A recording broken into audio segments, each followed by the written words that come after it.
In the shadowed corners of New England history, where folklore bleeds into fact, there are stories that resist the neat classifications of time. They persist not as grand tragedies, but as quiet, unsettling artifacts that ask questions we cannot answer. Among these is the cautionary account of a family portrait, taken in the fledgling years of photography, an image that was intended to capture a moment of familial pride, but instead developed into a permanent record of something deeply wrong.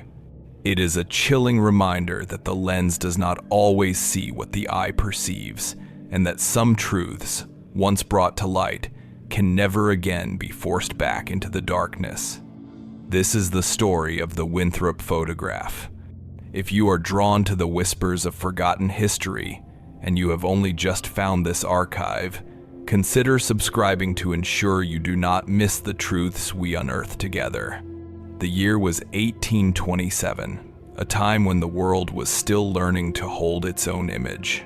The nascent art of photography, a marvel of chemistry and light, was the domain of itinerant practitioners, men who traveled from town to town with cumbersome wooden boxes and chests of volatile chemicals. One such man was Mr. Elias Vance, a daguerreotypist of modest but growing renown. He was a meticulous craftsman, a man who believed the silvered copper plate held a unique power not merely to copy a likeness, but to capture the very essence of its subject. He arrived in the small, insular town of Havenwood, Massachusetts. As the autumn leaves were beginning to turn, their brilliant hues a stark contrast to the monochrome world he created in his studio. Vance was a widower, a quiet man whose only constant companion was a small silver locket he kept in his waistcoat pocket. It held a perfect, miniature portrait of his late wife, an image he had taken himself just a year before her passing. It was his proof of what the art could be, a perfect preservation of a soul. He secured a second-floor room above the town's mercantile, a space with a large, north-facing window that provided the steady, indirect light his work required. For 3 days, he transformed the simple room into a sanctuary of shadow and science. Heavy, dark velvet curtains were hung to control the precise fall of light, absorbing any stray reflections that might mar the purity of the image. The air, once smelling of sawdust and dried goods from the store below, grew thick with the sharp, metallic tang of iodine and bromine, the chemicals he used to sensitize his polished silver plates. His camera, a formidable construction of mahogany and brass, stood in the center of the room like a silent oracle, its single glass eye waiting to receive the world. The townsfolk of Havenwood were wary but intrigued. Photography was a novelty, a whisper from the bustling cities, and the promise of a perfect, permanent likeness was a powerful lure for those who could afford the considerable expense. Among the most prominent citizens of Havenwood were the Winthrops. Mr. Alistair Winthrop was a man whose wealth was old and whose influence was woven into the very fabric of the town. He owned the textile mill that employed a significant portion of the populace, and his family resided in a large, imposing house on the edge of the settlement, a place of manicured lawns and stark, symmetrical architecture. He was a man of few words and a rigid posture, respected but not particularly liked. His wife, Mistress Eleanor Winthrop, was equally reserved, a woman known for her porcelain beauty and an unnerving, placid demeanor. They had 3 children, 2 sons, Samuel and Thomas, aged 10 and 8, and a daughter, 6-year-old Clara. To the outside world, they were an exemplary family, their lives governed by order and propriety. Yet, there were whispers, faint and infrequent, about the children. They were rarely seen playing with other town children and were said to possess a strange, shared quietness, an unnatural stillness that set them apart. One crisp October afternoon, the Winthrop family carriage, a dark and impeccably polished vehicle, drew up outside the mercantile. Mr. and Mistress Winthrop ascended the narrow wooden staircase to Elias Vance's studio, their 3 children following in a perfectly straight line. They were dressed in their finest clothes, dark velvets and stiff, starched collars that seemed to further restrict their already limited movements. Elias Vance, accustomed to the nervous energy of his sitters, was immediately struck by the family's collective composure. There was no fidgeting from the children, no whispered admonishments from the parents. They moved into the prepared space with a disconcerting grace, their eyes taking in the strange apparatus of the studio without any visible curiosity. Mr. Winthrop stated their purpose with cold clarity. He said they required a family portrait, a single plate to serve as a definitive record of their station and lineage. The process began. Vance, the consummate professional, directed them into position. A heavy, ornate settee was placed before a plain, dark backdrop. He arranged Mr. and Mistress Winthrop at its center, their posture upright, their expressions severe. The true challenge, as always, would be the children. The daguerreotype process was unforgiving. An exposure could take several minutes, requiring absolute, unwavering stillness. Any movement, however slight, would result in a ghostly blur, a frustrating and expensive failure. He positioned the 2 boys, Samuel and Thomas, standing behind the settee, one on either side of their parents. He placed young Clara on a small stool at her mother's feet. To aid their stillness, he brought out the iron posing stands, contraptions with padded clamps designed to brace the head and spine. Most sitters, especially children, found them uncomfortable and vaguely menacing. The Winthrop children submitted without complaint, their heads locked into the cold metal grips, as if they were extensions of their own bodies. Vance retreated behind his camera, disappearing beneath the heavy black focusing cloth.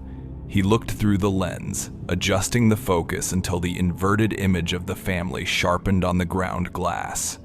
Even in this crude, upside-down form, their stillness was remarkable. It was more than discipline. It was a profound and total absence of motion. The air in the studio grew heavy and close, saturated with the chemical scent and the immense, silent pressure of the family's presence. The only sound was the faint ticking of the long case clock in the hall below. Vance prepared his plate, polishing the silvered copper surface to a mirror shine, then taking it into his small, lightless chemical closet. He fumed it with iodine vapor until it took on a sensitive, rose gold tint.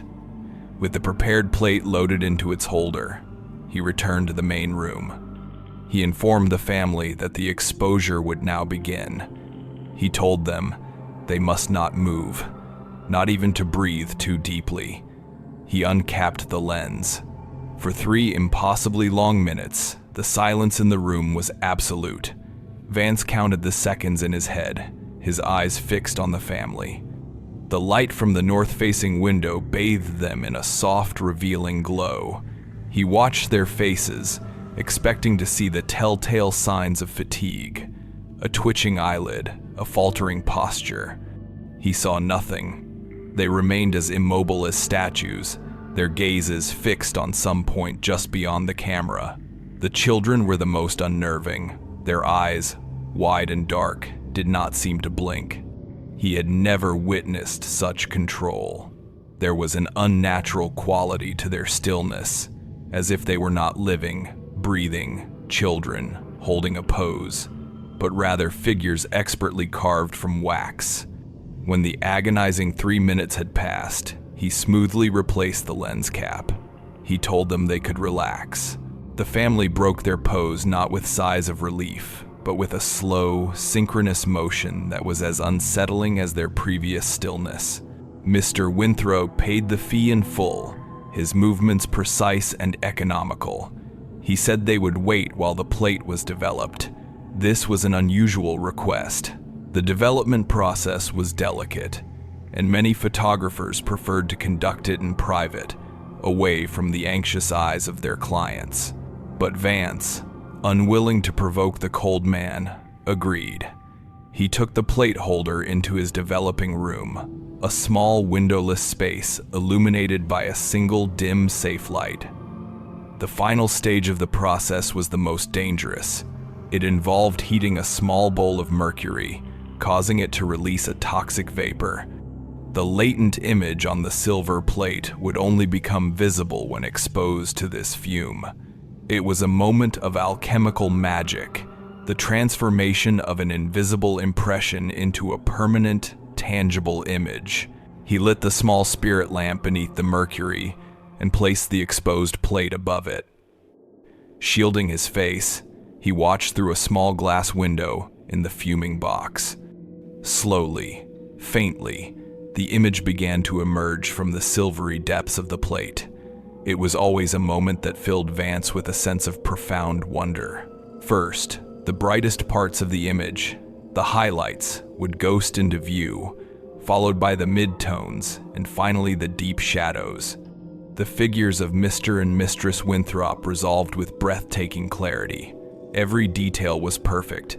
The severe line of Mr. Winthrop's mouth, the intricate lace of his wife's collar. Vance allowed himself a brief moment of professional pride. It was a masterful capture. Then, his eyes moved to the children. A cold dread, sharp and immediate, washed over him. Something was terribly wrong.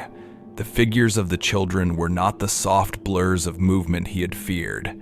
They were sharp, perfectly in focus, but they were monstrously distorted. The face of Samuel, the eldest boy, appeared to be doubled, as if two identical visages were superimposed, one slightly offset from the other, giving him 4 eyes and 2 faintly smiling mouths. The younger boy, Thomas, seemed to have an extra joint in his right arm, causing it to bend back at an angle that defied human anatomy. But it was little Clara, seated at her mother's feet, who was the most grotesque. Her small body was clear, but her head was a horrifying twist of perspective. Her face was rendered in perfect profile, yet both of her eyes were visible, staring directly out of the plate, creating an impossible, sideways visage that seemed to follow him even as he shifted his position. Vance felt a wave of nausea. He extinguished the lamp and removed the plate, his hands trembling.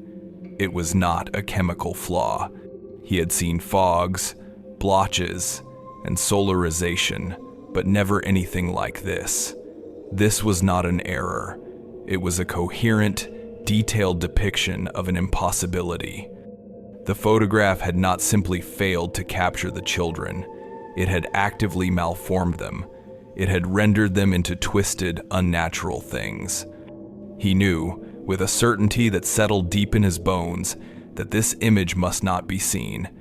It was an abomination, a blasphemy against the divine art he practiced. He carried the plate back into the main room, keeping its surface angled away from the waiting family. His mind raced.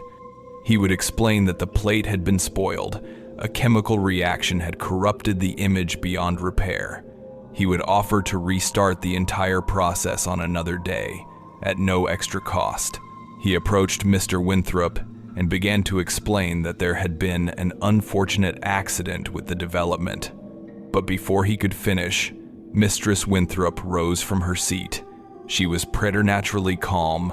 She told him that they wished to see the result, regardless of any perceived flaws. Her voice was soft, but it carried an undeniable command. Reluctantly, Vance angled the plate toward the light. For a moment, there was only the reflection of the room on its mirrored surface. Then, as he tilted it just so, the positive image sprang into view. He watched the Winthrops' faces, bracing for an outcry of horror or anger. He saw neither. Mr. Winthrop's expression did not change.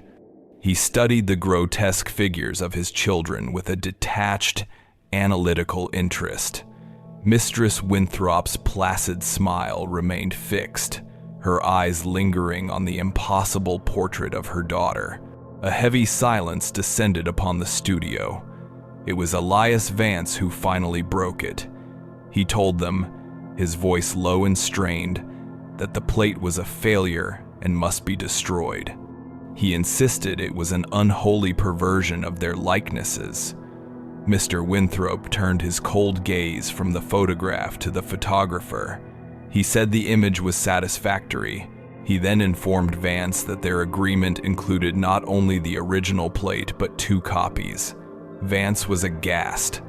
To copy this monstrosity, to reproduce it and allow it to exist in the world, felt like a profound moral transgression. He refused. He declared that his professional integrity would not allow it. But Mr. Winthrop's response was chillingly simple. He reminded Vance of the contract he had signed. He said the likeness, however it appeared, belonged to them. They had paid for it, and they would have it. A quiet, desperate argument ensued, with Vance pleading for reason and the Winthrops responding with unshakable, calm insistence.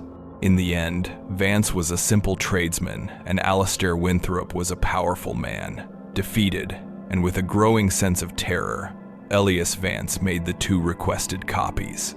Each new plate captured the same horrifying distortions with perfect, damning fidelity.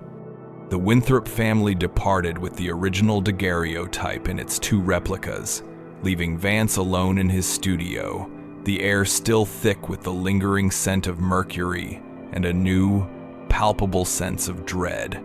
He felt as though he had not merely taken a photograph, but had participated in some dark and unknowable ritual. That evening, the first rumors began to circulate through the quiet streets of Havenwood. The baker's boy, who had been delivering bread to the mercantile, claimed to have seen Mr. Winthrop through his study window, examining one of the strange new pictures by candlelight. The boy swore that the children in the silvered image were not like the children he knew. He said their limbs were bent all wrong, like spiders. The departure of the Winthrop family did not restore the quiet sanctity of Elias Vance's studio.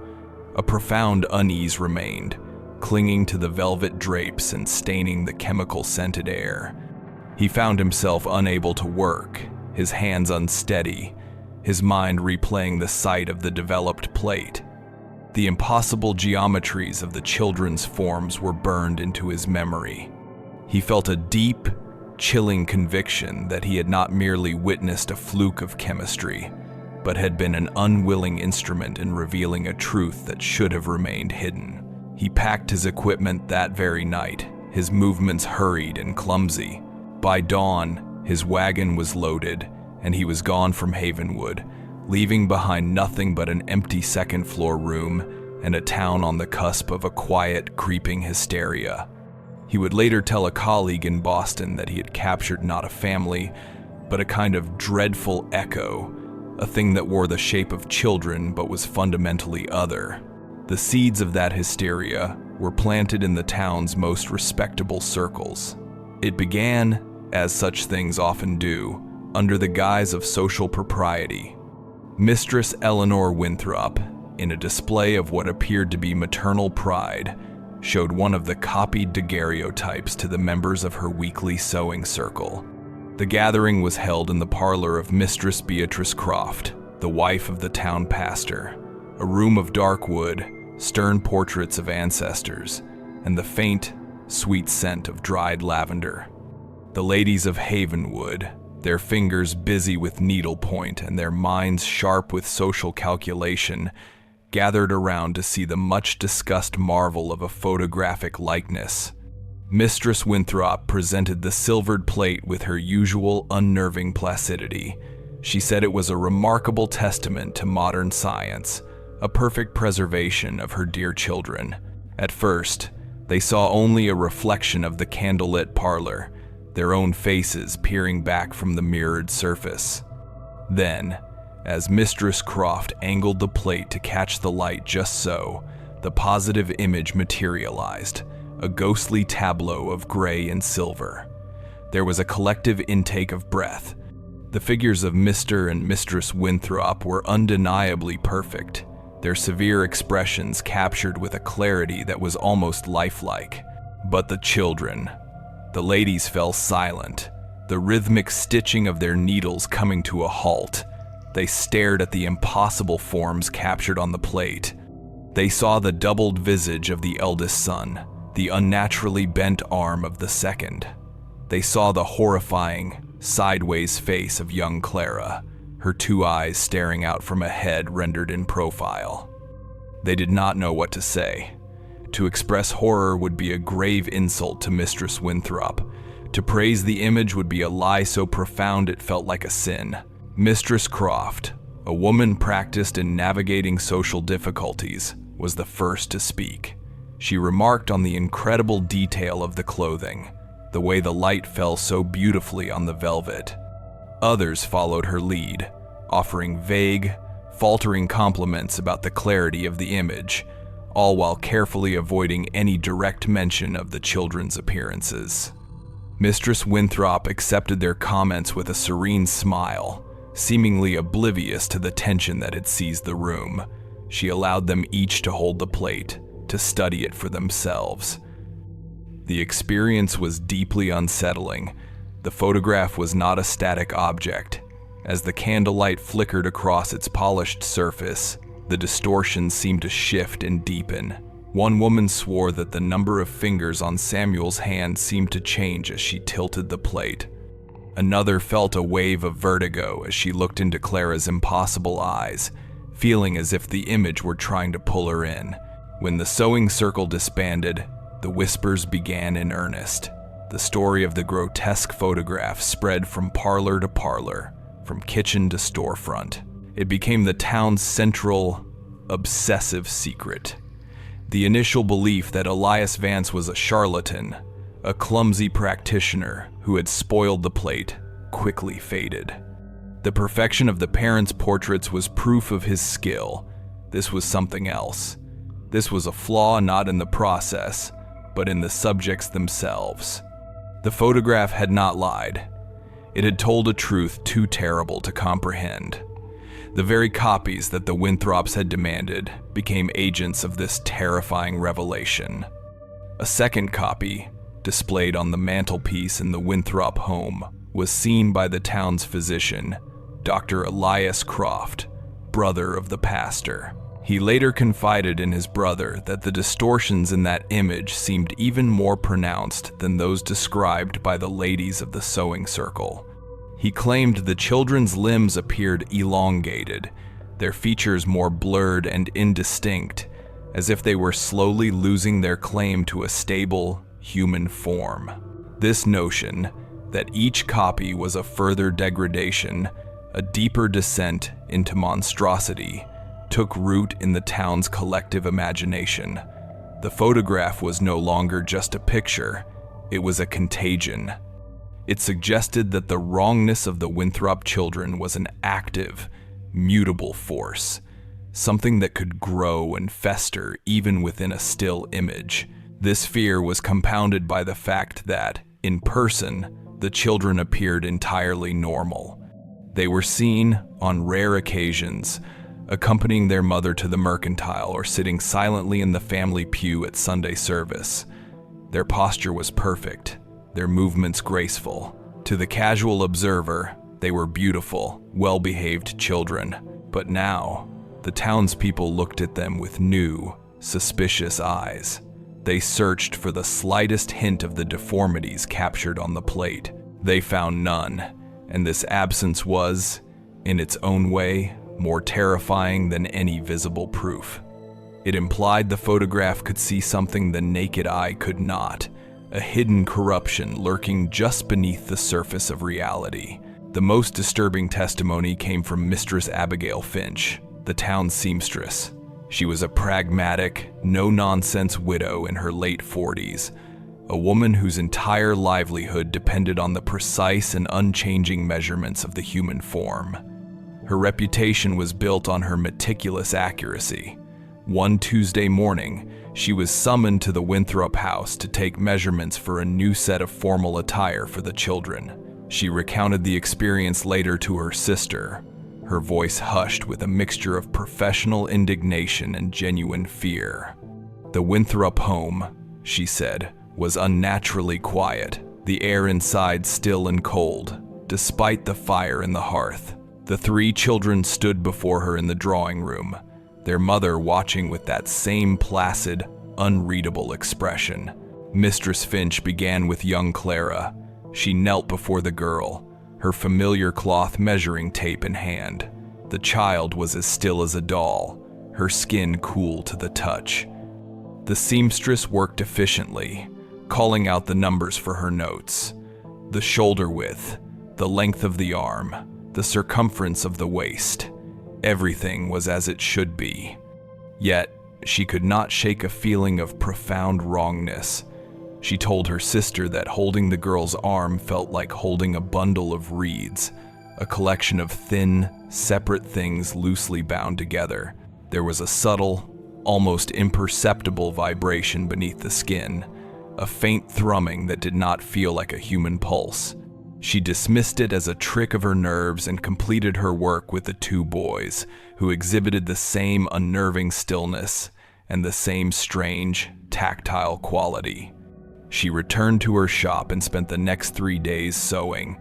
She was, as always, precise. Her stitches were even, her cuts exact. On Friday, she delivered the finished garments. She was asked to wait while the children tried them on to ensure a perfect fit. The results were inexplicable. The dress she had made for Clara was far too short in the sleeves, by at least 2 inches. The waistcoat for Thomas was too tight across the shoulders, and the trousers for Samuel were too long in the leg. They were not minor imperfections. The clothes were fundamentally the wrong size, as if made for entirely different children. Mistress Winthrop showed no surprise. She simply stated that Mistress Finch must have been mistaken in her measurements. She instructed her to measure the children again. Shaken and confused, the seamstress complied. She knelt once more before Clara, her hands trembling slightly as she stretched out the measuring tape.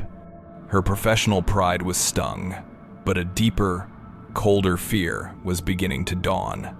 She measured the child's arm a second time. It was 2 inches longer than the measurement she had recorded on Tuesday.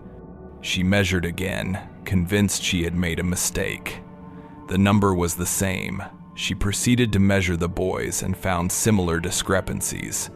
Thomas's shoulders were broader, Samuel's legs shorter. It was impossible. Children did not change their fundamental proportions so drastically in the space of 3 days. When she looked up from her notes, her face pale with shock, she saw the 3 children staring at her. For the first time, she saw a flicker of expression in their eyes, a shared, knowing intelligence that was ancient and deeply malevolent. She gathered her things and fled the house, leaving the ill-fitting clothes behind. Her story became the new, terrifying centerpiece of the town's gossip. It provided a physical corroboration of what the photograph had only suggested. The wrongness was not static, it was fluid. The children's bodies were not stable. They were in a constant, subtle state of flux, their forms shifting and changing from one day to the next. The photograph had not captured a single moment of deformity. It had captured the true, unstable nature that lay beneath their placid exterior. The fear in Havenwood curdled into a palpable dread. Parents pulled their own children inside when the Winthrop carriage passed by. The family found themselves increasingly isolated, their social invitations dwindling, their presence at public gatherings met with a wall of silence and furtive, frightened glances. Through it all, Mr. and Mistress Winthrop maintained their rigid, impenetrable composure.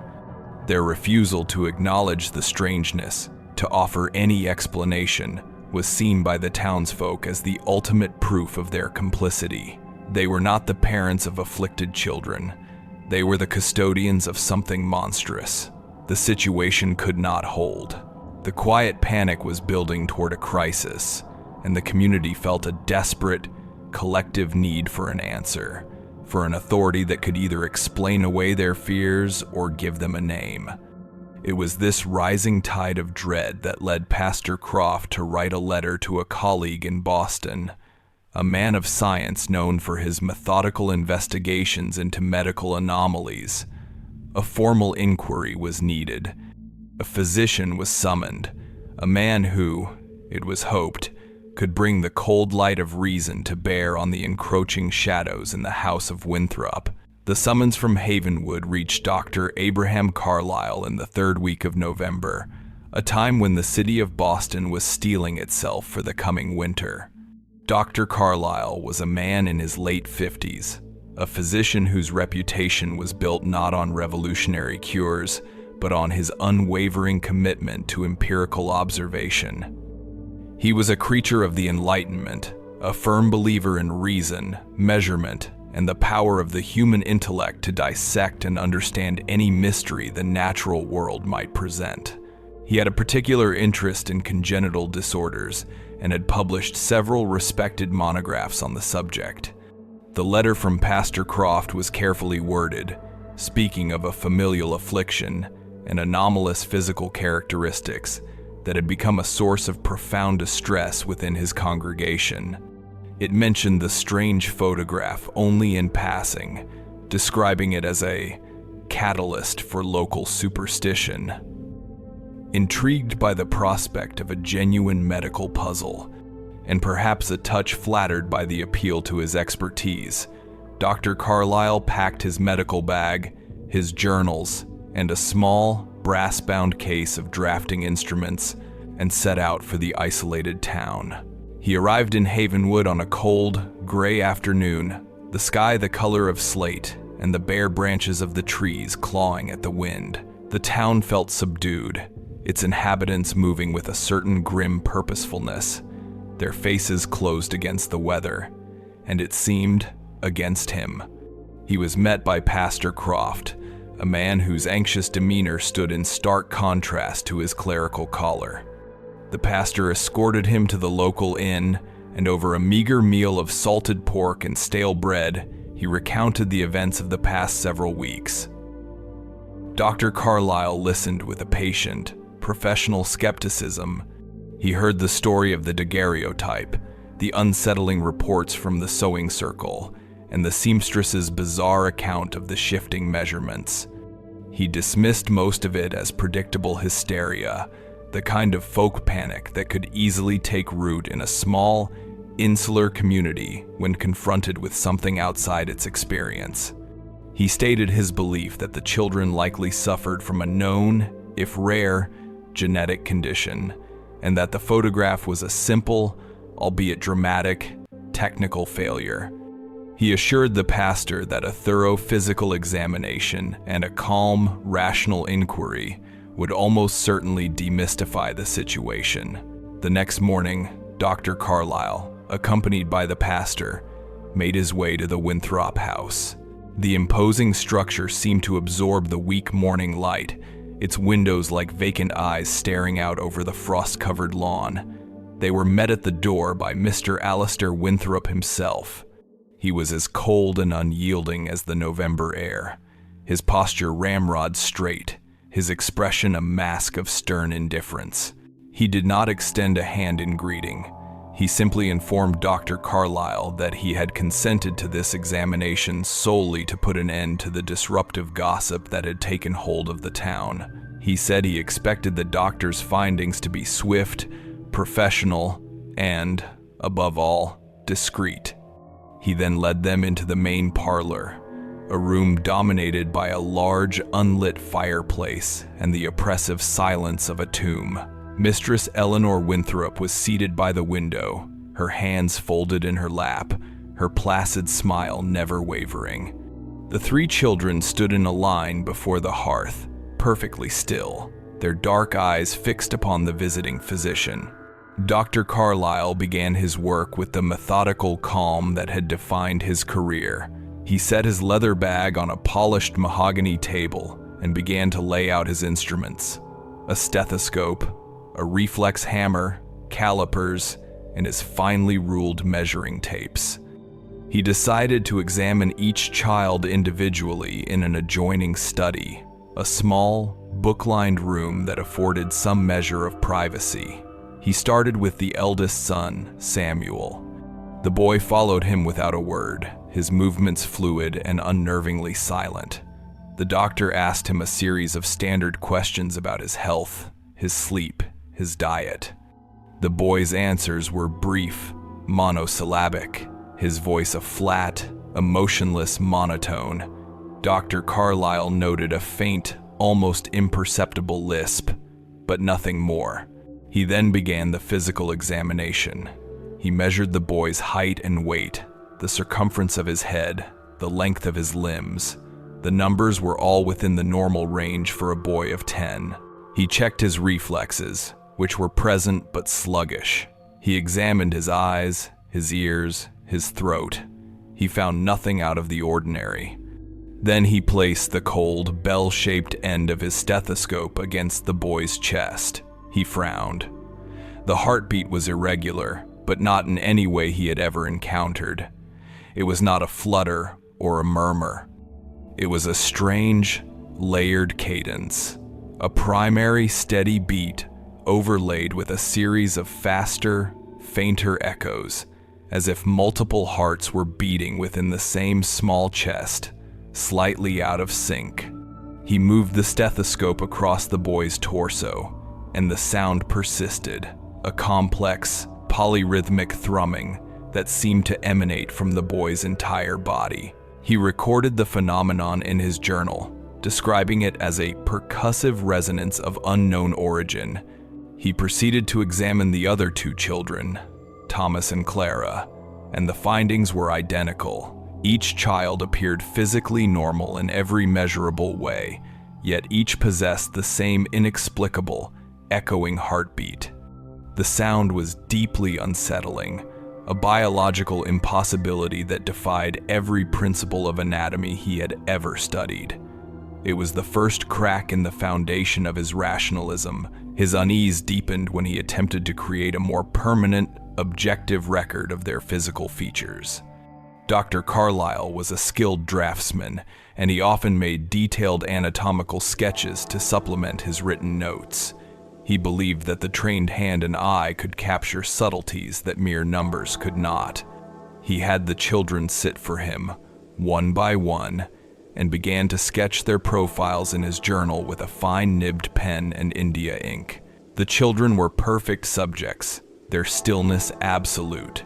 He worked with intense concentration, capturing the precise curve of a jawline, the shape of an ear, the slope of a nose. He was pleased with the initial results. The sketches were accurate, clinical, and, he hoped, would serve as definitive proof of the children's physical normalcy, dispelling the fantastical rumors inspired by the photograph. He completed the 3 drawings that afternoon and left them on the desk in his room at the inn, the ink still drying. That evening, as he reviewed his notes from the day, he felt a growing sense of frustration. The echoing heartbeats were a persistent, unexplainable anomaly. He had no framework, no precedent for such a thing. He found himself thinking again of the photograph, an object he had so readily dismissed as a technical artifact. He asked Pastor Croft if it might be possible to view it. The pastor, eager to aid the investigation, secured one of the copies from his wife, who had been guarding it with a morbid fascination since the day of the sewing circle. In the dim, flickering lamplight of his room, Dr. Carlyle held the silvered plate in his hands. He tilted it, and the monstrous image sprang to life. He saw with his own eyes the doubled face, the bent arm, the impossible, sideways gaze. It was far more disturbing than the pastor's description had prepared him for. As a man of science, he tried to deconstruct it, to find the flaw in the process, the chemical stain or trick of light that could explain the distortions. But the image was too coherent, too detailed in its grotesquerie. It did not look like an accident. It looked like a deliberate and faithful rendering of a monstrous reality. A cold knot of dread tightened in his stomach. He placed the photograph on his desk, next to his journal of sketches, and tried to reconcile the two conflicting sets of evidence: the clinically normal children he had drawn, and the twisted abominations captured by the camera. The next morning, he rose before dawn, his mind still troubled. He went to his desk to continue his notes and froze. He stared down at his journal, his breath catching in his throat. The ink drawings had changed. The clean, precise lines he had so carefully rendered the day before were no longer stable. The profile of Samuel had blurred, the ink seeming to have bled across the page, forming a faint, shadowy second profile, almost identical to the first. The arm he had drawn on Thomas now appeared to be bent at a subtle, unnatural angle, a faint, ghosted line, suggesting an impossible joint. And the drawing of Clara, the one he had been most proud of for its accuracy, was the most horrifying. The ink of her eye, which he had clearly drawn in profile, had migrated, forming a second, perfectly rendered eye near the bridge of her nose, creating on the paper the very same sideways, two-eyed face as in the photograph. Dr. Carlyle stumbled back from the desk, his heart pounding. This was not chemistry. This was not superstition. This was an active, malevolent phenomenon. The ink, on a dry page, within a closed book, had rearranged itself overnight to mimic the distortions of the photograph. The wrongness was not just in the children, it was in their very image, in any attempt to capture their likeness. It was a contagion that could spread from a silver plate to a pen and ink drawing. He felt a wave of intellectual vertigo, the solid ground of his rational world crumbling beneath his feet. He grabbed his pen, his hand shaking uncontrollably, and scrawled a final, frantic entry in his journal. He wrote that the children were not three separate entities. He warned that they were a single organism, a fractured, unstable being that presented itself as three distinct bodies. He wrote that their physical forms were a lie, a temporary illusion, and that any attempt to record their likeness would only reveal the fractured, monstrous truth that lay beneath. He described them not as children, but as one body fractured into many appearances. He did not finish his entry. Overcome by a sudden, overwhelming terror, he slammed the journal shut. He did not pack his instruments. He did not inform the pastor of his departure. He left his bags, his books, and his now corrupted sketches on the floor of his room at the inn. He fled Havenwood on the first morning coach, his face pale, his composure shattered. He had arrived as a man of reason, seeking to bring light into the darkness. He left as a man who had stared into an abyss, a place where the laws of nature were arbitrary and the very act of observation could invite a terrifying, transformative horror. He left behind him a town still desperate for answers and a set of notes that would only deepen the mystery, providing not a diagnosis, but a terrifying new vocabulary for the wrongness that dwelled in the house of Winthrop. The abrupt and panicked departure of Dr. Abraham Carlyle acted as a spark cast into a room filled with dry tinder. His abandoned belongings at the inn were discovered by the chambermaid, and Pastor Croft was immediately summoned. The pastor entered the cold, still room to find the doctor's bag gaping open on the floor, his fine instruments scattered. On the desk lay the open journal, its pages filled with Carlyle's precise, clinical script, which devolved in the final entry into a spidery, almost illegible scrawl. Beside it, like a silver accusation, lay the daguerreotype of the Winthrop family. Pastor Croft read the final terrifying words, and the last vestiges of hope for a rational explanation withered and died within him. The phrase "one body fractured into many appearances" was a key that unlocked a new and more profound level of fear. It gave a name to the nameless dread that had been festering in Havenwood, transforming it from a local superstition into a diagnosed, if unbelievable, pathology. The doctor's conclusions, meant for a private journal, could not be contained.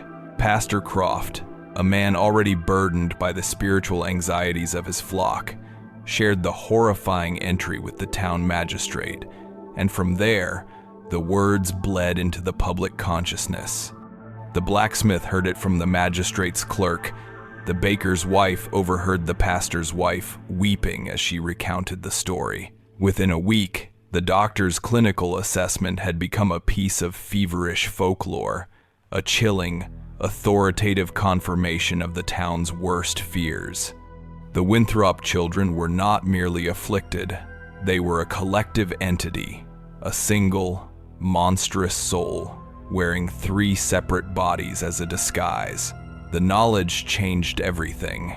The quiet shunning and whispered gossip gave way to a palpable, aggressive hostility.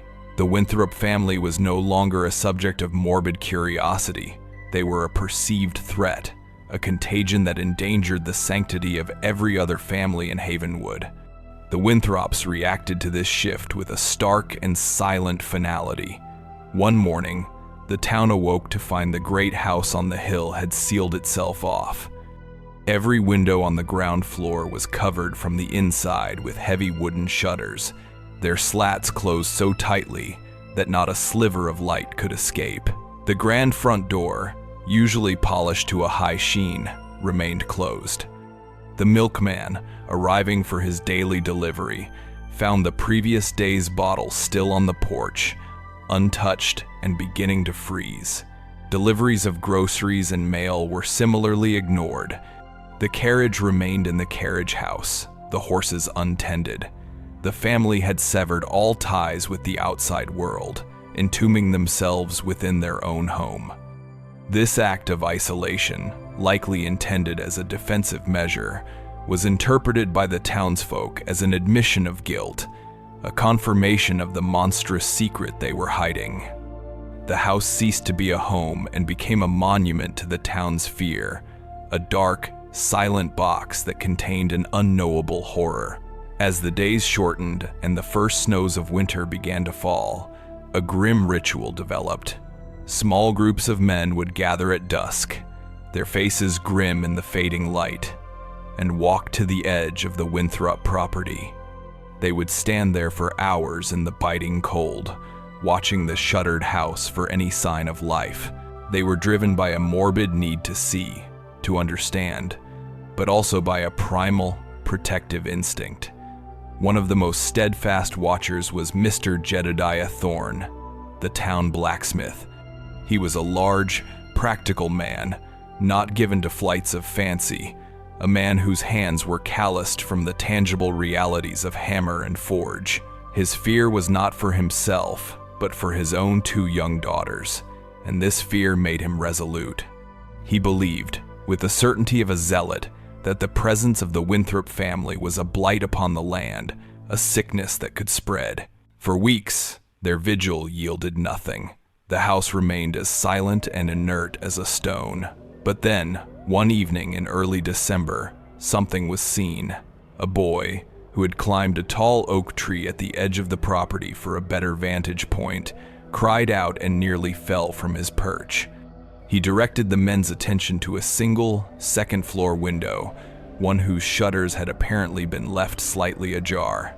In the narrow gap, illuminated by what must have been a single candle inside, a figure could be seen moving back and forth. It was one of the children. It was impossible to tell which one. The watchers held their breath, their eyes straining in the darkness. Another figure joined the first, and then a third. The 3 children were pacing the room in a single file, their movements unnaturally smooth and perfectly synchronized. They moved like a single organism, a 3-segmented serpent gliding through the dim interior. Their steps were identical, their arms swung in perfect unison, their heads turned at the exact same moment. The sight was profoundly hypnotic and deeply wrong. It was a ballet of shared consciousness, a visual confirmation of Dr. Carlyle's frantic warning. They were not 3 children walking in a room. They were one being, moving through its component parts. The men who witnessed it that night returned to the town tavern with a new and more urgent terror. their stories spreading like wildfire and hardening the community's resolve.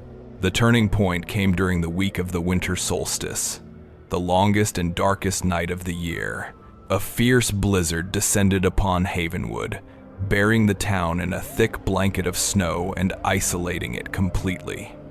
The relentless wind howled around the eaves of every home, and with the storm came a commensurate rise in the town's collective paranoia. Trapped in their houses, with nothing but the screaming wind and their own dark thoughts for company, the fear that had been simmering for months boiled over into a desperate need for action. They felt a conviction that the unnatural presence in the Winthrop house was a magnet for the darkness and the storm, an affront to the natural order that had to be purged. Jedediah Thorne called a meeting in his forge, the only place large enough to hold the number of men who came, and the only place warm enough to fight the invasive cold. The air was thick with the smell of coal smoke and hot metal. By the hellish dancing light of the forge fire, he spoke. He told them that waiting was no longer an option. He said that the town could not know peace or safety as long as that house remained occupied. He argued that they had a duty to their own families to confront the Winthrops and demand they leave Havenwood forever. His words were met with a resounding roar of approval. The fear had finally fermented into rage. They gathered in the town square an hour later, a mob of some 30 men. They were not armed with muskets or pistols. This was not to be an act of outright violence, but an overwhelming show of force. They carried lanterns against the driving snow, and their tools of trade, which in the darkness took on the appearance of weapons. Blacksmiths carried hammers, woodcutters carried axes, and farmers carried pitchforks. They marched through the snow-choked streets, a silent, grim procession, their lanterns casting long, distorted shadows that danced and writhed like demons on the snow. When they reached the Winthrop house, it was a dark monolith against the swirling white of the blizzard. There were no lights, no sounds, nothing to suggest the house was even inhabited. Jedediah Thorne stepped onto the porch and hammered his fist against the heavy oak door. The sound was swallowed by the wind. He shouted, his voice raw against the storm. He said they knew the Winthrops were inside. He demanded that Alistair Winthrop show himself and answer for the affliction his family had brought upon their town. There was no reply. The house remained silent, impenetrable. The men grew agitated, their shouts joining Thorne's, a chaotic chorus of accusations and demands that the wind tore away as soon as they were uttered. After several minutes of this, Thorne, his patience exhausted, tried the door handle. To his surprise, it turned. The door was unlocked. A sudden, fearful silence fell over the mob. The unlocked door was more unnerving than any resistance. It felt like an invitation, or a trap. With a shared, hesitant breath, Thorne pushed the door open. A wave of intensely cold, stagnant air washed over them. The inside of the house was colder than the blizzard outside. It was a dead, tomb-like cold that had nothing to do with the winter weather. Holding their lanterns high, Thorne and a handful of other men stepped across the threshold into the grand entrance hall. The house was empty, not just of people, but of life. A thick layer of dust covered every surface, disturbed only by a single set of footprints leading from the front door to the back of the house and out a rear exit. The furniture was all in place, draped in white dust cloths, making the room look like a mortuary for abandoned possessions. The silence was absolute, broken only by the whistling of the wind through some unseen crack in the walls and the crunch of their own boots on the floor.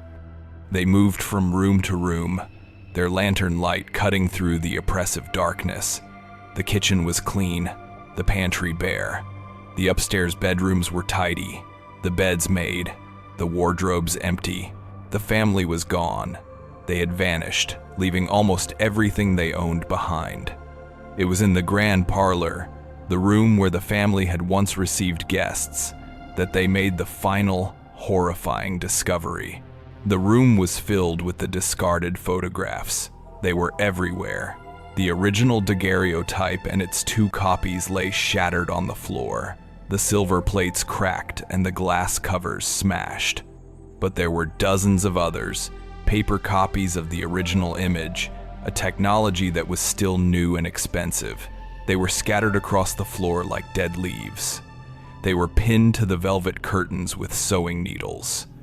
They were tacked to the walls, arranged in strange, spiraling patterns. Several were stuffed into the cold, black mouth of the fireplace. Every single image was a copy of the same family portrait, and in every single copy, the figures of the parents remained perfectly, chillingly clear, but the children were gone. Their forms had degenerated, blurred, and melted into unrecognizable, chaotic smudges of dark and light. In the earliest copies, faint suggestions of a human form could still be discerned, but in the most recent ones, the spaces where the children once stood were nothing but black, swirling voids, patches of pure, featureless shadow. It was as if the children had been consumed by their own image, their humanity eroding with each successive reproduction until nothing was left. The photographs were not records of the children, they were their graves. The men backed out of the room, their rage extinguished and replaced by a deep, primal fear. They had not driven out a family, they had stumbled into the final scene of a supernatural tragedy. They left the house, pulling the door shut behind them, and returned to the town, their faces pale and their minds reeling from what they had seen. The next day, after the blizzard had passed, Pastor Croft and the town magistrate returned to the abandoned house. With gloved hands, as if handling toxic material, they collected every last photograph, every shard of silvered plate, and every scrap of paper. They placed them all into a heavy wooden crate, which they sealed with wax. They could not bring themselves to burn the images, fearing what unholy smoke might rise from such a fire. Instead, they decided the artifacts must be contained, locked away from human sight. The crate was taken to the county seat and deposited deep within the municipal archives, a sealed and forgotten testament to the family that had vanished not from their home, but into the very fabric of their own twisted image. The affair of the Winthrop family and their terrible photograph did not end with the sealing of a wooden crate. It simply entered a new phase of existence, a long and quiet dormancy. The town of Havenwood, having excised the focus of its fear, willed itself to forget. The abandoned house on the hill was eventually reclaimed by the bank, sold to an optimistic family from out of state, and then sold again and again as each new set of inhabitants found themselves unable to endure the profound and inexplicable cold that had settled deep within its walls. Eventually, the house fell into disrepair and was torn down in the year 1871. The story of the family that vanished into a blizzard became a local ghost story, a cautionary tale for children, its sharp, terrifying edges worn smooth by the relentless passage of time. The crate of photographs, however, remained. It sat in the deepest, most neglected corner of the West Barnstable County Archive, a small, dark seed of a forgotten horror, waiting patiently for the world to change around it. For nearly 5 decades, it remained undisturbed. The world outside its dusty confines was rent apart and remade. A nation was fractured by a civil war and then painstakingly stitched back together. Cities of iron and steam rose toward the sky, and the march of science and industry promised a future of rational, ordered progress. It was in this new world, in the autumn of 1878, that the crate was rediscovered. It was found by Mr. Silas Croft, the county's newly appointed chief archivist. He was a man defined by a quiet, almost obsessive sense of order, a man who believed that history could be tamed, categorized, and filed away into a neat, comprehensible narrative. He was the grandnephew of the very same Pastor Croft who had witnessed the beginning of the tragedy, though Silas knew of the connection only through a vague and shameful family rumor.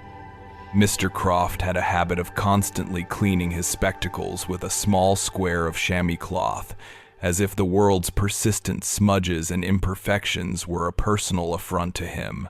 His discovery of the crate was the result of a comprehensive inventory project, an attempt to bring his meticulous sense of order to the archive's chaotic inheritance.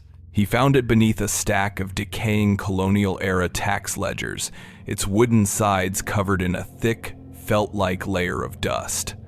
The faded label, written in the elegant but spidery script of the former magistrate, read only, "Evidence pertaining to the Winthrop matter, 17 November, 1827, to remain sealed." There was no official record of a Winthrop matter in the county logs.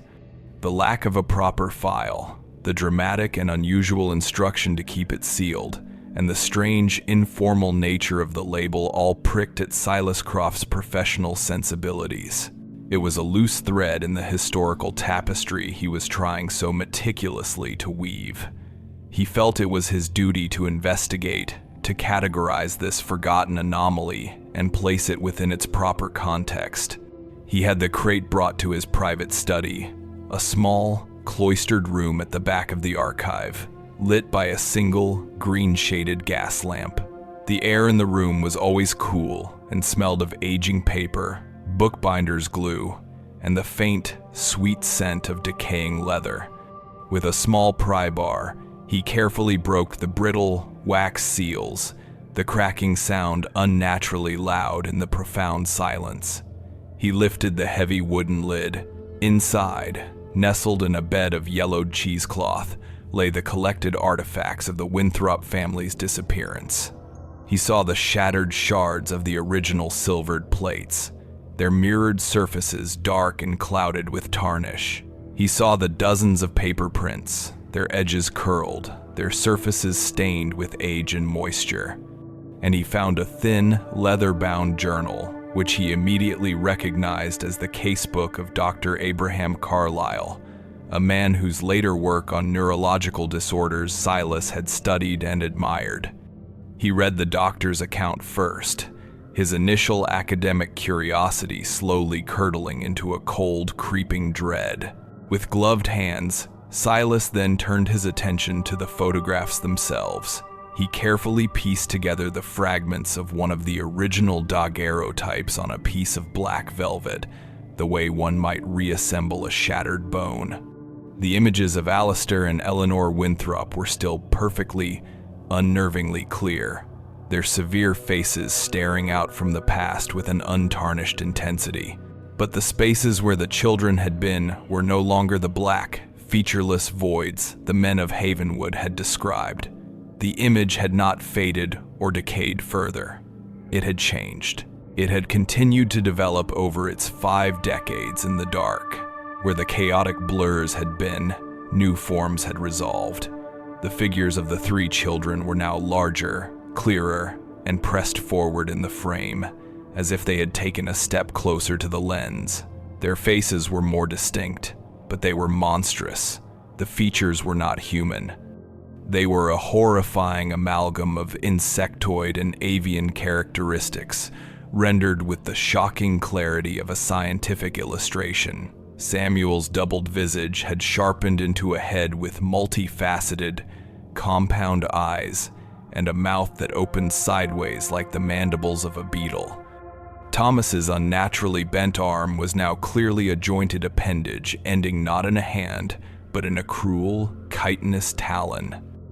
And little Clara, at her mother's feet, her impossible sideways face was now that of a barn owl, its 2 huge, black, unblinking eyes staring directly at the viewer, her small mouth a sharp, curved beak. Silas Croft felt a wave of nausea and stumbled back from his desk, knocking over a stack of books. The photograph was not a record of a past event. It was a living, evolving thing. It was a chrysalis that had spent 50 years in the dark, slowly gestating its contents into a new and more terrible form. Driven by a mixture of scientific duty and horrified fascination, Silas spent the next several weeks documenting his findings. He photographed the altered images, creating new prints from the old ones. He wrote copious notes, his precise handwriting a stark contrast to the chaotic nature of his subject. He became obsessed with the core question that Dr. Carlyle had failed to answer. Was this a natural phenomenon that could be explained, or something else entirely? His scientific mind rebelled against the latter, yet the evidence before him was undeniable. He decided to conduct an experiment. He took one of the less damaged paper prints from the crate, a copy showing the newly defined, monstrous forms of the children, and resolved to destroy it. He believed that if the object could be unmade, its power, if any, could be nullified. He took the print to the archive's furnace room, a deep, brick-lined cellar that housed the building's massive coal-fired boiler. The air was hot, dry, and smelled of soot and burning metal. With a pair of long iron tongs, he held the paper photograph over the open furnace door. The heat was immense, the flames within a roaring, hungry orange. He dropped the print into the inferno. He expected it to blacken and curl into ash in an instant. Instead, a plume of thick, greasy, greenish smoke billowed out of the furnace, carrying a foul, chemical odor that reminded him of rotten meat and iodine. The paper did not burn. It seemed to melt, turning dark and glossy, the monstrous images of the children writhing and seeming to grow more vivid in the intense heat before the paper finally dissolved into the smoke. Shaken, Silas returned to his office, the foul smell clinging to his clothes. The next morning, when he arrived at the archive and unlocked his study, he found the photograph lying on the center of his desk, completely unharmed. It was not a copy. He recognized a specific water stain on the corner. It was the very same print he had dropped into the furnace. This event shattered the last of his professional detachment. He understood then that he was not dealing with a historical artifact. He was dealing with a hostile and supernatural agency. He gathered every photograph, every shard of glass and silver, and Dr. Carlyle's journal, and he locked them in the archive's main fireproof vault, a massive iron box with a complex combination lock, a place designed to protect the county's most precious and irreplaceable documents. He felt a profound sense of relief as the heavy door boomed shut. For 2 days, he did not go near the vault. He tried to return to his normal work, to the comforting, predictable world of land deeds and census records. On the third day, a junior clerk, a young man named Peterson, came to his office. The clerk was cataloging a set of probate records from the 1830s. He said he had found something unusual, a loose paper that had been slipped between the pages of a will. He handed the paper to Silas. It was one of the Winthrop photographs. Silas felt the blood drain from his face. He dismissed the clerk and rushed to the vault. He worked the combination with trembling fingers and pulled the heavy door open. He checked the box where he had placed the artifacts. It was still sealed, but he knew, with a certainty that made him feel ill, that the curse was no longer contained. This realization prompted his final line of inquiry. The Winthrop name itself. He spent days poring over genealogical records, tracing the family line. He discovered that Alistair Winthrop had a younger brother, Daniel, who had been disowned for marrying below his station and had moved to Boston in the early 1820s. Daniel had changed his surname to Hayes to distance himself from his family's disapproval.